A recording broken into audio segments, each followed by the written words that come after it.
Welcome to our February GFM Talks, in which we're going to be talking to you all about engineering habits of mind and metacognition. I'm Georgina Mulhall and I'm the Executive Head Teacher for the primary phase of the GFM, and I'm delighted to be joined by my EHoM champion colleagues this afternoon. I have Kelly Munro, who is our STEAM team leader in Key Stage 3. I have Karen Digby, who is our Associate Head Teacher at Goma Junior School, and I have Luke Mulhall, Assistant Head Teacher, who is attached to the Key Stage 3 STEAM team. So, why are we talking about EHoM to you this afternoon? If I can take your attention to the next slide, since the early 2000, the Royal Academy of Engineering has been researching engineering habits of mind. Well aware that we have got an engineering crisis in our country, they recognise something needs to be done about the education system and how we could encourage our learners to consider engineering futures. EHoM is not only for those that want to go into engineering, and what's really special about it is that regardless of whether our young people go into engineering disciplines in the future, engineering habits of mind is relevant for any learner. And through this presentation, we will be explaining to you exactly what engineering habits of mind are and why they are so important. So in addition to our engineering crises in our country, we also recognise that there's a shortfall of female engineers in our country, and particularly by Key Stage 4, often female learners are not wanting to engage in STEM disciplines. It's hoped, and the research shows, that if we can engage our learners early enough in engineering habits of mind and a really project-based and creative STEM curriculum, ideally from primary upwards, we're more likely to engage our learners in STEM and engineering disciplines throughout their school and work career. So with that in mind, we were delighted at Goma to be approached back in 2018 when we were asked by the Real Centre for Learning at Winchester University to participate in a research project. And you'll see on the screen 3 publications sponsored by the Royal Academy of Engineering. And in the final one on the screen, you will see in there a case study about Goma Junior and how they developed their STEM curriculum and implemented engineering habits of mind. In that time, engineering habits of mind have become embedded in the primary curriculum. And the GFM recognised that because of the impact this was having on our primary curriculum and our primary learners, we were very keen to cascade this across the GFM. So drawing your attention to this next slide, you will see here a reference to the GFM Schooling Strategy. If I could ask you to just read that slide right now.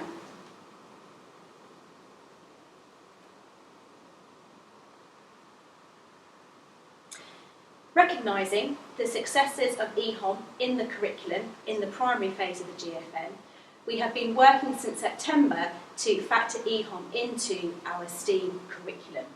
And we are really motivated in the organisation to make sure that it is embedded across all age phases of the GFM. Therefore, it is an integral part of our schooling strategy, and we have given ourselves really clear targets to work towards over the next 2 years so that all our learners understand exactly what EHoM is, understands how it is important for them as a learner, and how it will support them going into the workforce in the future. I'm going to hand over to Karen, who's going to enlighten us further about metacognition and how this links to engineering habits of mind.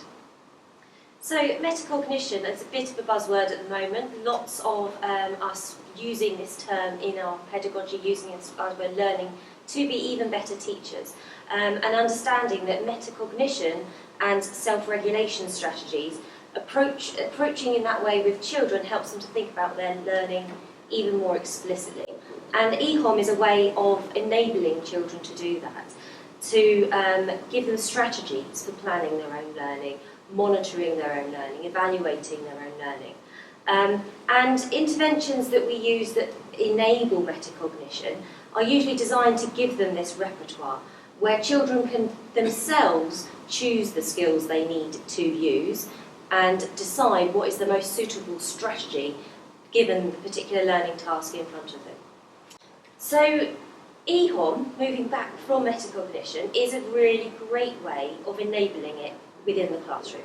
So if you're not completely sure what metacognition is yet, if we go through EHoM, which we will do in a moment with you, you will be able to see, hopefully, how just the little words that come up on some of our displays will help trigger in your mind as a teacher or as a learning support assistant when you're working with children. Words that we could start dropping into conversation with children for them to really understand what it is they're doing at that point in time, what is that skill, and how can they then apply that in a different curriculum area. So you'll see on this slide, since the initial Learning to Be an Engineer research project in 2014, which is where Goma Junior started their work alongside the Royal Academy of Engineering, we've used it across the curriculum in a variety of ways and used it to, as I've said, enable children to build their strategies and identify with teachers what those strategies might be. This has moved, you'll see it's moved from the learning habits of mind and engineering habits of mind.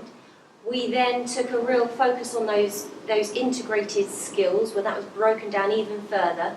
And we also then started teaming the engineering design wheel with the process, so that children understood the process by which they were coming up with a solution to a problem.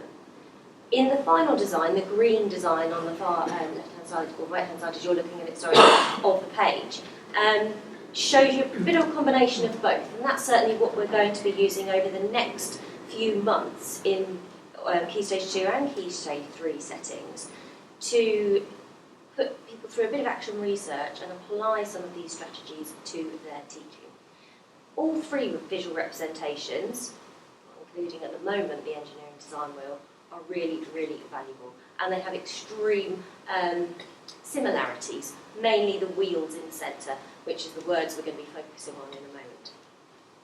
So, the four key principles required for effective application of EHoM have been discussed by many, and currently we're at these four stages. We need to have, as a staff, clear understanding of what these habits of mind are, and understand how they can be used as a tool to enable metacognitive and self-regulatory strategies by both teachers and learners, so that not only learners are learning to learn, but equally we are learning to learn and understanding what the processes of learning really are. That's metacognition. The creation of a culture which habits of learning can flourish is really, really, really important. And that is completely down to us as designers of curriculum, designers of lessons. How are we enabling that practicing culture where these things can be over-learnt and applied in different areas? That links to number 3, selection of the best teaching and learning methods, where teachers demonstrate and model their own regulation and thought processes. I'm thinking about doing it this way. I thought that because of this. Then I'm thinking this. What do you think about it? Exploring that thought process with children. And finally, an active engagement with learners in the processes used in effective learning and problem solving. Making sure that children are actively engaged in that. They're not told what the answer to a problem is before they've even started it. They're not given the end result of the learning that they're having. They're given the opportunity to design that end result based on what they've learned. And that's really quite challenging for some teachers to grasp, because we want to know what they're going to have as an end result. We'd rather not leave it up to chance. It's not chance if we're facilitating it properly. Then move on to Georgina. Thank you, Karen. Exciting times. We've already referenced the research we've been involved with the Royal Academy of Engineering.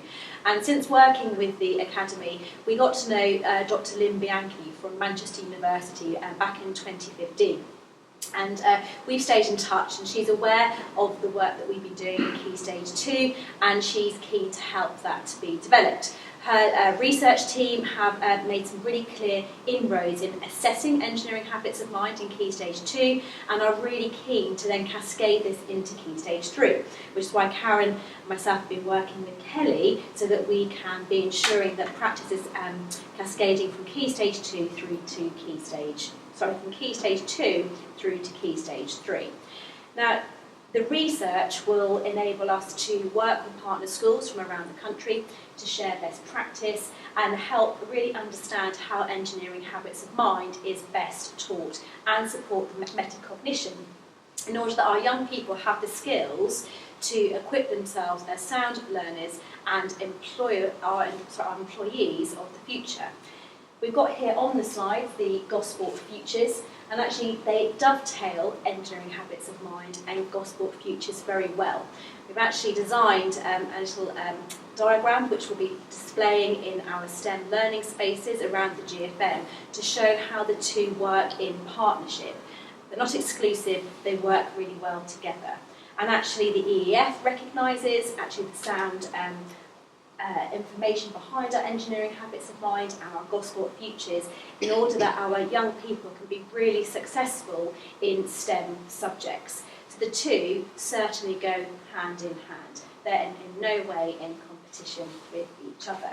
And we're delighted not only to be developing our professional capital working with Manchester University, in addition to working with other colleagues, but again it would be great to profile how the GFM is working and making progress with the implementation of EHoM.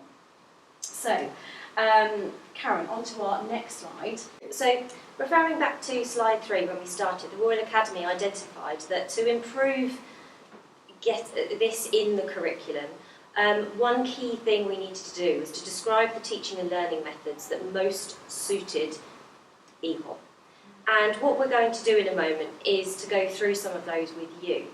But just for a moment, with yourself or with a colleague, take a look at each of the 6 areas and skills on the diagram and see if you are able to explain those.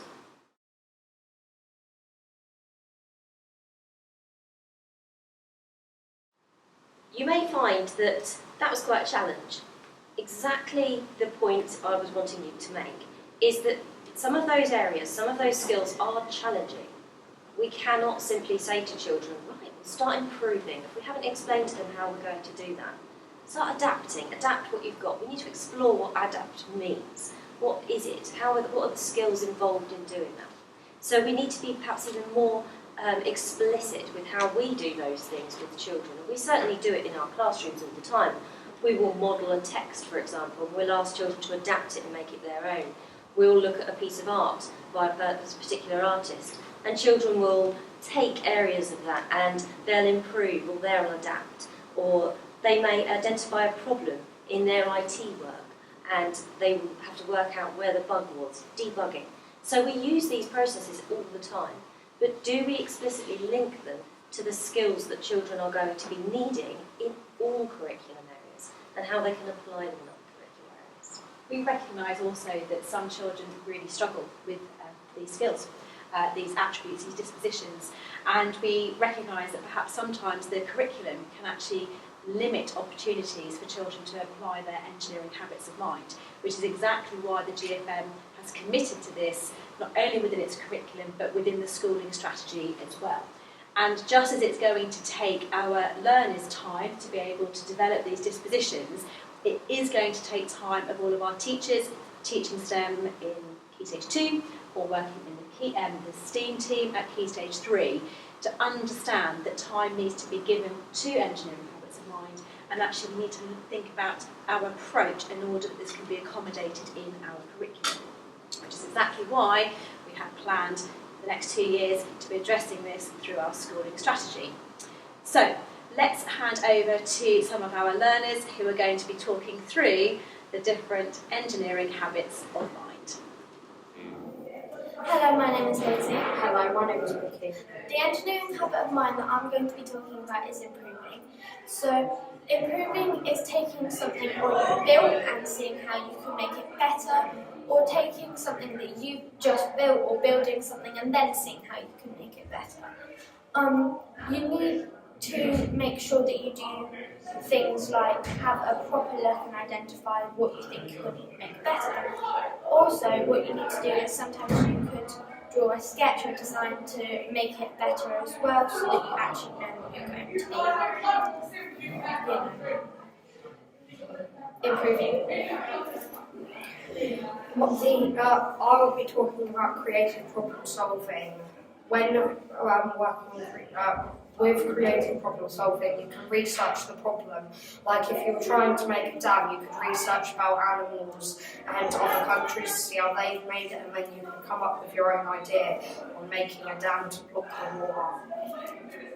This is our bio in a bottle. We've been doing this as a part of our EHoM study. The EHoM wheel has supported us in our classwork. We have really enjoyed the work we have been doing. In this lesson, we've been using the skill adapting to change the purpose of an existing invention.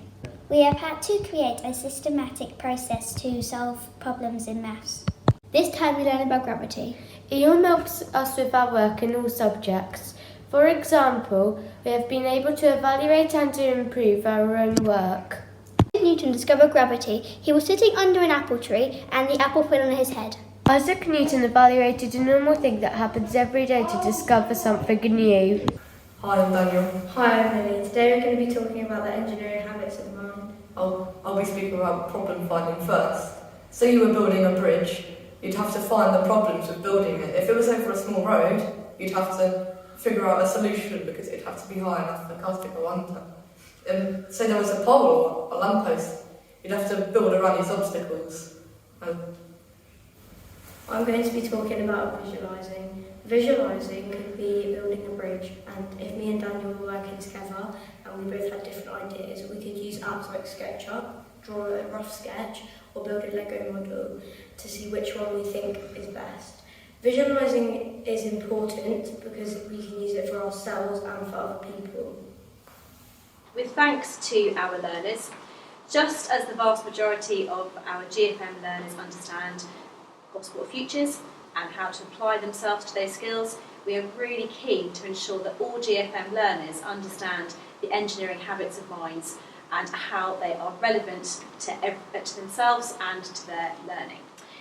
With thanks to our learners again, I'm going to hand over to Kelly and Luke, who are going to talk in a little more detail about each of those engineering habits of mind. Over to you, Kelly. Hi everyone. So I'm going to talk to you about adapting.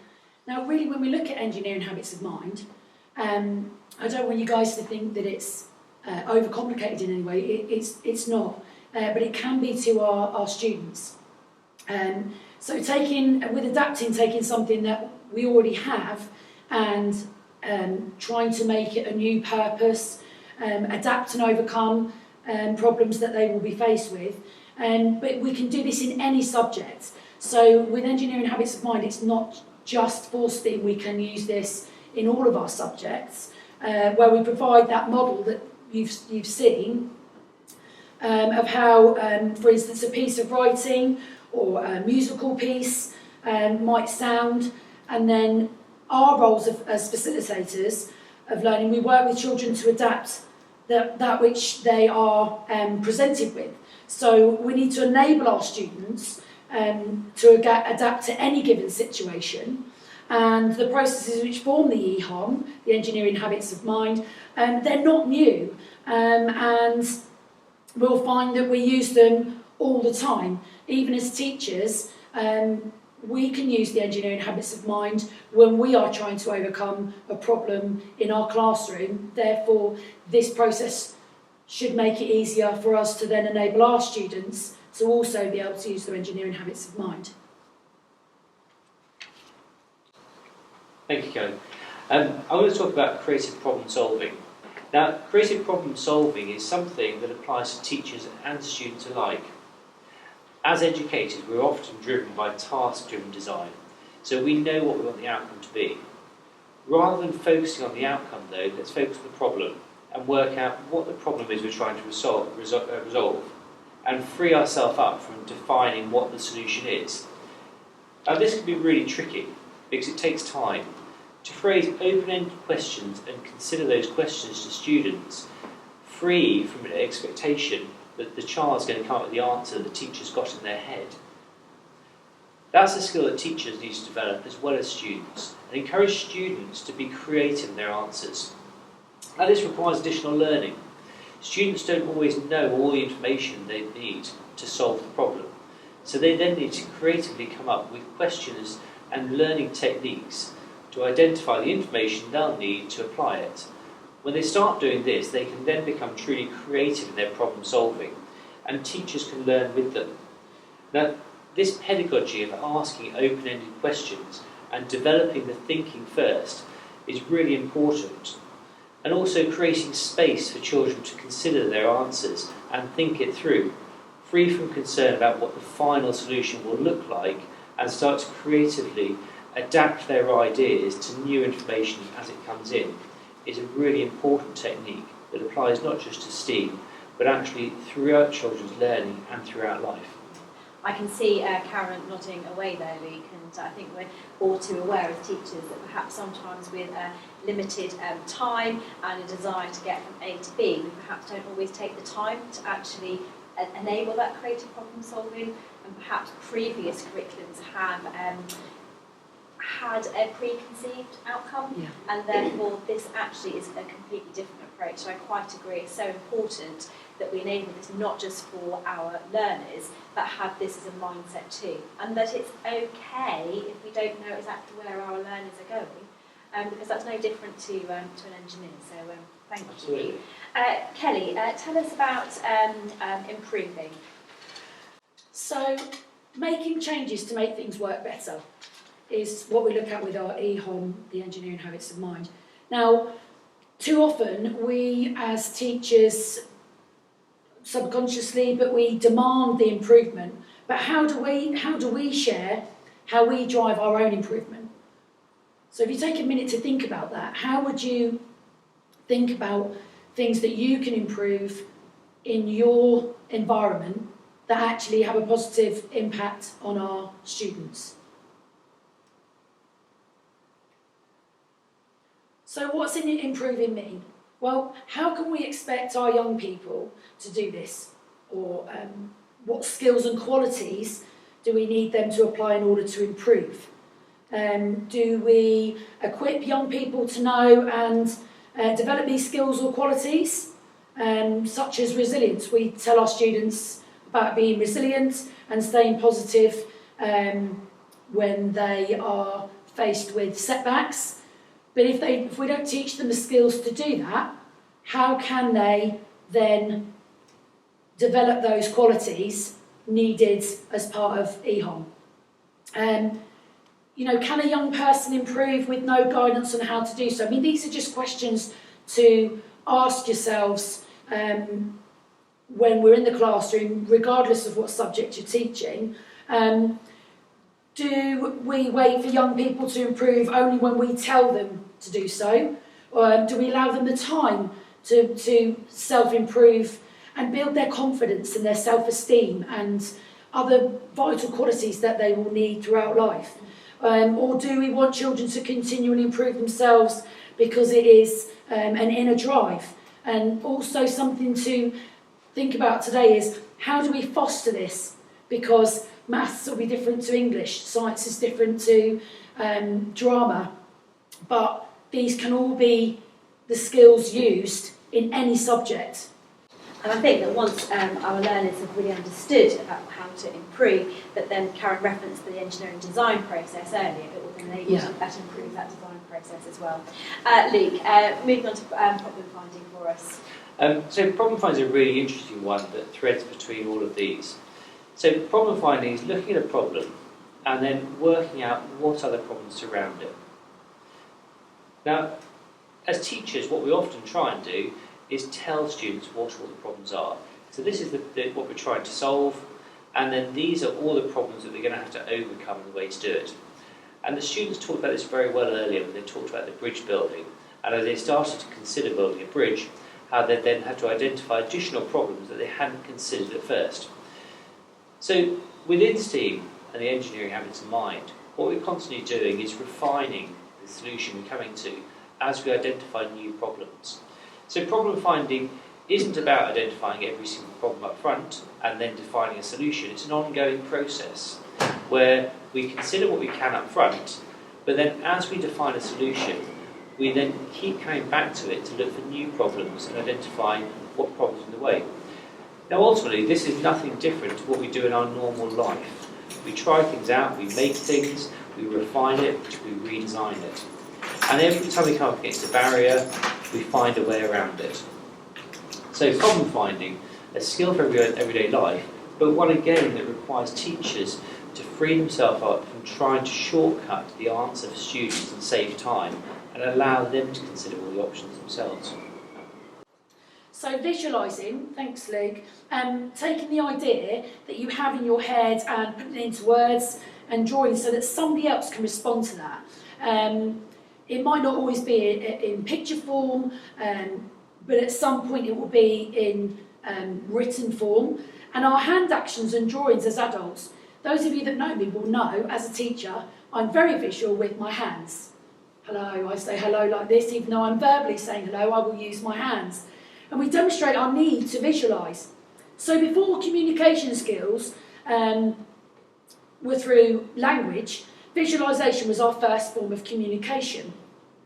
And it's a basic instinct, it's as important today as it's ever been, from way back when in the Stone Ages.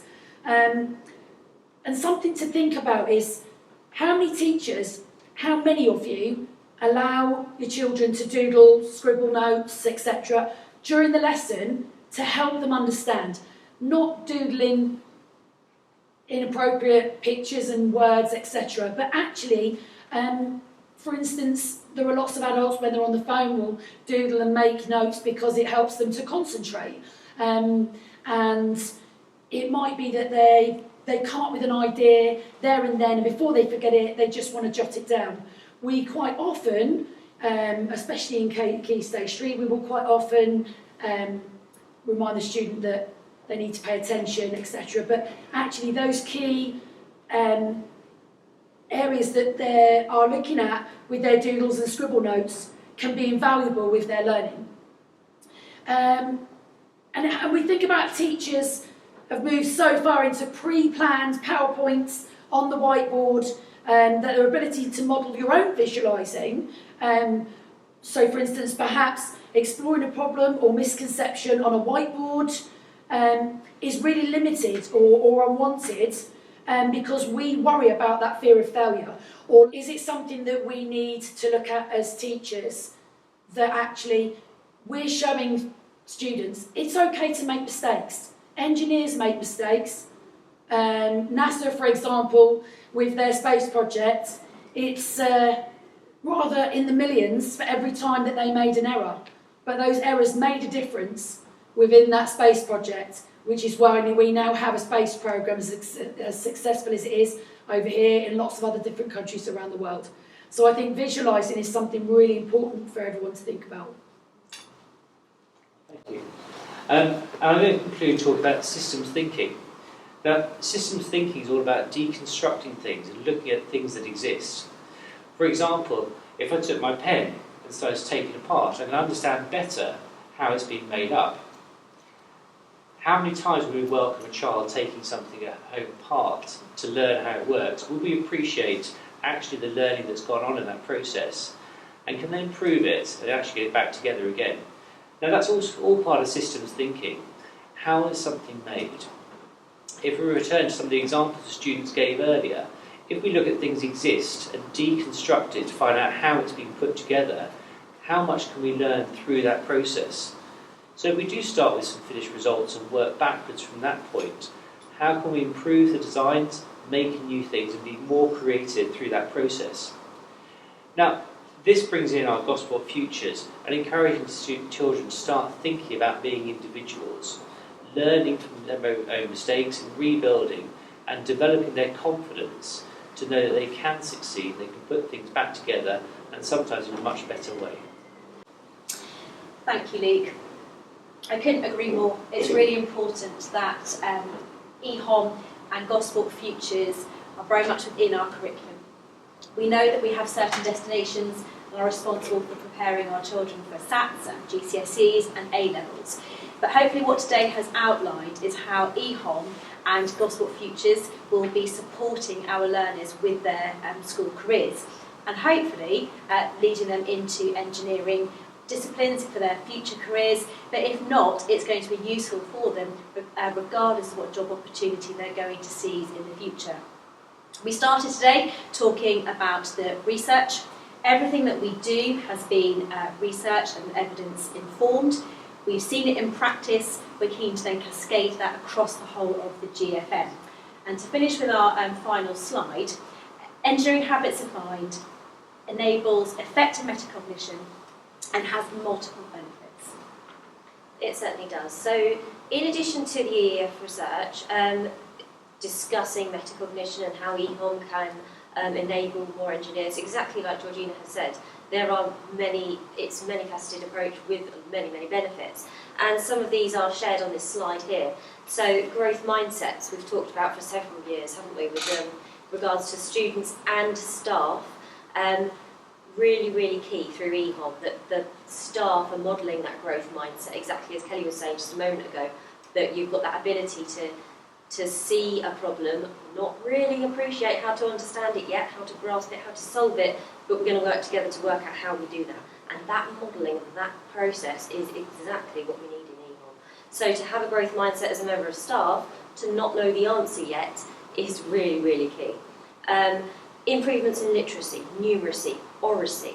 Oracy, a key driver across our curriculums at the moment, enabled with strategies such as EHoM, which then drive these qualities that come out as Gosport futures, that ability to communicate, that ability to stay positive. How do you do all that? What is the skills of EHoM that are going to drive those things in any subject?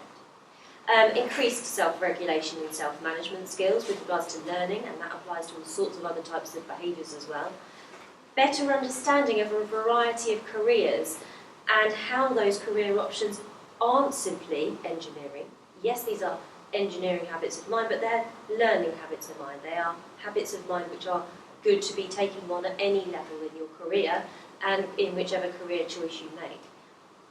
And there are many benefits to the capability and confidence of teachers which will come through implementing these habits of mind and thinking carefully about how our teaching is planned and created in such a way that enables this from children. So I would love for you to take away from today, challenge yourself to implement at least one of the engineering habits of mind this week. Think to yourself, right, I'm going to keep mentioning an adaptation. I'm going to see how I can incorporate that into my particular subject. I would rather, if you think, oh, I'm not a STEM subject, it doesn't matter. You're not a STEAM subject, it doesn't matter. I challenge you to find a subject that you cannot apply EHoM in. And please come back to me with any subject that you can't, and I will do my best to find it for you. You may find that printing out one of our wheels, one of EHoM wheels, is really useful. I find it really useful to have it in the classroom. I can refer to the correct language then, or the suggested language, and it's a good reference point as a teacher to have those visuals in front of you. Equally for children, to be thinking, what's the word you used earlier? Adapt? Adapt, yeah, I can see it on the board, I can see it on the wall. So you've got that reference point, so you may find that useful. But if we can get this ethos of the skills which are included in EHoM into our practice, I wholeheartedly believe that our Gosport futures, our future of our children, will be better as a result because they will have these skills embedded through every area of their curriculum studies. Karen, I couldn't agree more. With thanks to you for listening, with thanks to my colleagues for sharing this afternoon, please do listen to Karen's challenge and see what you can do. That is set professional learning for colleagues working in our primary phase and for colleagues working in the Key Stage 3 STEAM team. But if you think, I want to learn more, I want to understand further, I'm excited by the challenge that Karen's presented this afternoon, I want to see how this can work in my classroom or my department, please do get in touch with any one of us, because it would be really exciting to see EHoM work much further than our STEAM and STEM curriculums. Thank you very much.